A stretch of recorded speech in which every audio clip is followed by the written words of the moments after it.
Hello दोस्तों, नमस्कार। हल्द्वानी उत्तराखंड से मैं डॉक्टर राम सेवक वर्मा अपने चैनल होम्योपैथी सिंप्लीफाइड में आपका स्वागत करते हैं। दोस्तों, आज के इस कड़ी में बात करते हैं GERD यानी गैस्ट्रो इसोफेजियल रिफ्लक्स डिजीज़ के बारे में। इसी GERD को रिफ्लक्स डिसऑर्डर भी कहा जाता है। दोस्तों, यह एक पाचन संबंधी बीमारी है। जैसा कि हार्टबर्न के वीडियो में हमने बताया था कि अगर लगातार आपको हार्टबर्न की शिकायत हो सकती है और इसका कोई इलाज नहीं किया गया है और एसिड ये ऊपर आता रहा तो आगे चल करके GERD यानी गैस्ट्रो इसोफेजियल रिफ्लक्स डिसीज में कन्वर्ट हो जाता है। दोस्तों, GERD की परेशानी तब होती है जब पेट में बनने और निकलने वाला HCl यानी हाइड्रोक्लोरिक एसिड जो एक तरह का तेजाब होता है और खाने को पचाने में जरूरी एलिमेंट, जब किन्हीं कारणों से गले से पेट को खाना पहुंचाने वाली पाइप यानी फूड पाइप यानी इसोफेगस के निचले छोर पर जो पेट में खुलता है यानी लोअर इसोफेजियल स्फिंक्टर, ये एक मांसपेशियों का एक वाल सा होता है। ये कमज़ोर हो या ठीक से काम न कर रहा हो या इसमें कोई खराबी आ गई हो। स्वस्थ पाचन की स्थिति में पूरा डाइजेस्टिव ट्रैक में वन वे ट्रैफिक है, यानी मुंह से खाना जा तो सकता है, वापस नहीं आ सकता। जब खाना हम लोग खाते हैं तो पेट में जाता है, ये समझ हम निकलते हैं तो जो लोअर इसोफेजियल स्फिंक्टर है जो खुल जाता है और खाना पेट में पहुंचते ही फिर बंद हो जाता है और पेट से खाना वापस नहीं आ सकता। पर जब इस लोअर इसोफेजियल स्फिंक्टर में कोई खराबी हो तो ये जो मांसपेशियों का वाल है ये खुला रह जाता है और पेट में मौजूद जो हाइड्रोक्लोरिक एसिड है वो खाने के साथ में ऊपर उठने लगता है, यानी इसोफेगस में आता है, गले में आता है और मुंह को भी आने लगता है। जो पेट की दीवारें होती हैं वो वहाँ पर उस तेजाब का कोई असर नहीं होता, लेकिन हमारा इसोफेगस, गले और मुंह की जो इनर वाल्स हैं ये तेजाब रखने के लिए नहीं बनी है, यानी इसमें जो एसिड होगा ये रिएक्ट करेगा। तो यहाँ की जो गले की, इसोफेगस की और मुँह की जो इनर वाल्स हैं ये डैमेज होने लगती है। जब भी ये रिफ्लक्स होगा यानी खाना पेट से ऊपर को उठेगा अपने एसिड के साथ में और गले में, इसोफेगस में, गले में और मुंह में आता है, तब ये जो इनर वाल्स हैं इनको डैमेज करने लगता है। डैमेज करने से वहाँ पर अल्सर हो जाते हैं, घाव हो सकते हैं, मुंह के अंदर छाले हो सकते हैं, दांतों का एनामेल खराब हो सकता है क्योंकि एनामेल को भी ये जो एसिड है ये नुकसान पहुँचाता है। जब भी रिफ्लक्स होता है तब पेट से एसिड मिला हुआ खाना अचानक से ऊपर को उठता है और इसोफेगस, गले और मुँह तक आता है। उस समय खांसी आ सकती है, वोमिटिंग हो सकती है, बेचैनी और घबराहट हो सकती है।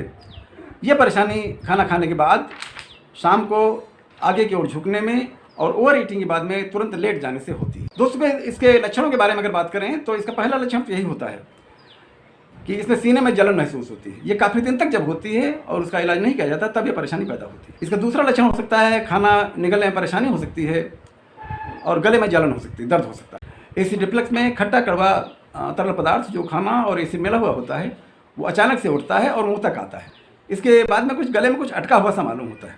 यदि रिफ्लक्स रात को सोते समय होता है तब लगातार खांसी की शिकायत हो सकती है, गले में दर्द हो सकता है, सीने में दर्द हो सकता है, स्लीप एपनिया हो सकती है यानी डिस्टर्बेड स्लीप हो सकती है और अस्थमा भी डेवलप हो सकता है। यदि लंबे समय तक रहा तो ये अस्थमा भी डेवलप कर सकता है। ये जो GERD है ये स्मोकिंग से, अधिक तेल मसाले वाला खाना खाने से, ओवर ईटिंग से, फैटी और फ्राइड फूड से, अधिक अल्कोहल से, अधिक चाय कॉफ़ी से, कार्बोनेटेड ड्रिंक से या कुछ एलोपैथिक दवाइयों के लगातार सेवन से भी बढ़ता है।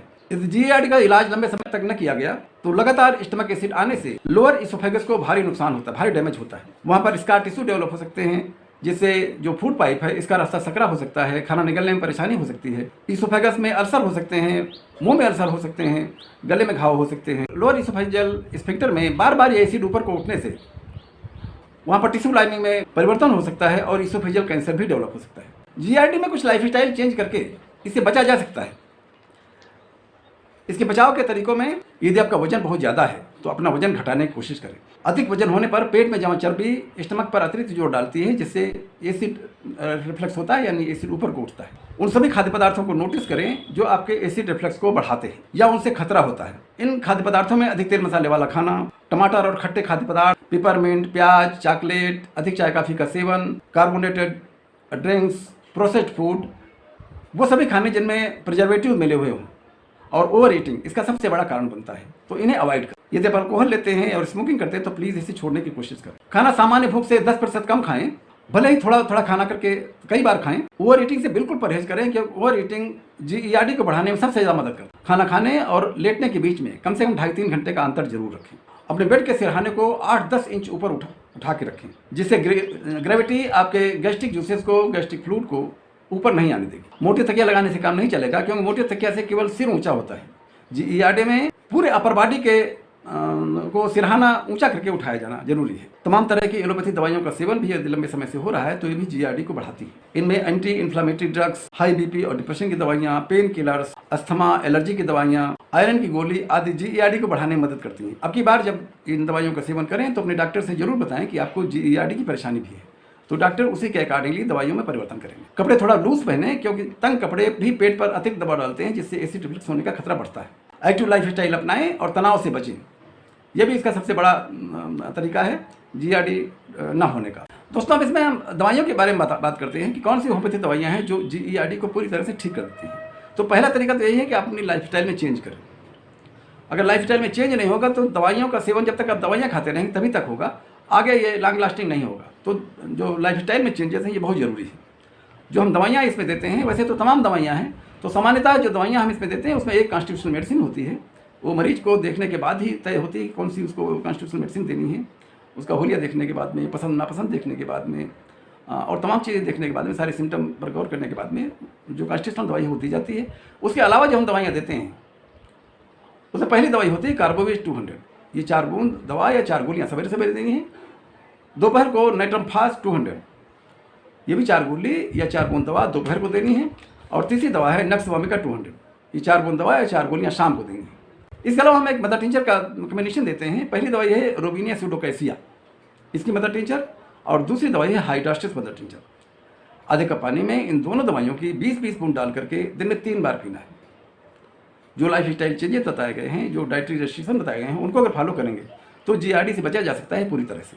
तो दोस्तों, ये था मेरा वीडियो जीईआरडी के बारे में। यदि आपको अच्छा लगा हो तो प्लीज़ लाइक कीजिएगा, शेयर कीजिएगा और सब्सक्राइब कीजिएगा। ठीक है दोस्तों, मिलते हैं अगले वीडियो में। नमस्कार।